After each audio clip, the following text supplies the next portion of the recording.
Today we're going to talk about sensitive communication, which is really important for healthcare professionals, caregivers, caretakers, to build a positive relationship with those that you care for, especially those who are vulnerable and dependent. This helps build a positive relationship and build an environment that provides safety, care, and dignity. There are 4 pillars to sensitive communication: gaze, voice, touch, and verticality. Gaze is when we make continuous eye contact with the loved one or the one we are caring for, which shows that they matter. This means leaning in to about an arm's length from the patient, maintaining continuous eye contact, and paying attention to what the patient is saying. And at this point, we would not be looking away, we would not be looking around or up at the fan, at our watch, because that shows that we're distracted and we're not focused on what this person is telling us. Voice is a very important component of communication. Non-verbal cues like the pitch of your voice, the tone, the speed at which you speak are picked up very quickly by people who are listening to you and who are vulnerable and dependent. The voice should be low, even-toned, calm, soothing, almost sing-song-like when you speak.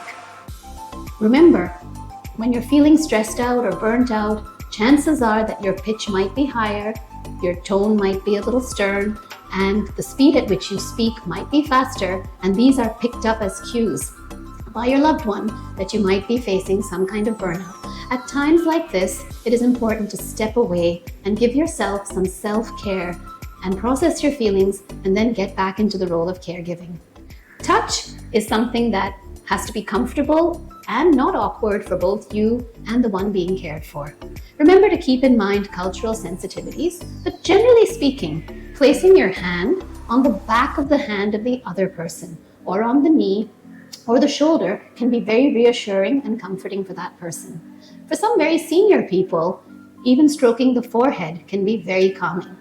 Touch is an important non-verbal communication for reassurance and comfort.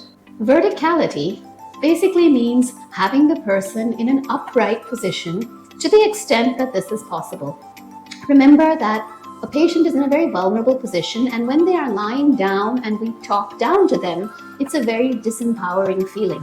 If possible, we try to have the patient propped up to the extent possible. Even 45 degrees of a prop up is okay.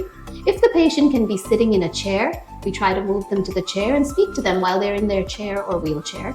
And of course, if a patient is standing, with the assistance of a walker or a cane or independently, we try to speak to the patient when they're standing as well. Remember, verticality, or being upright, is a feeling of empowerment and less vulnerability, and to the extent possible, we try to encourage this.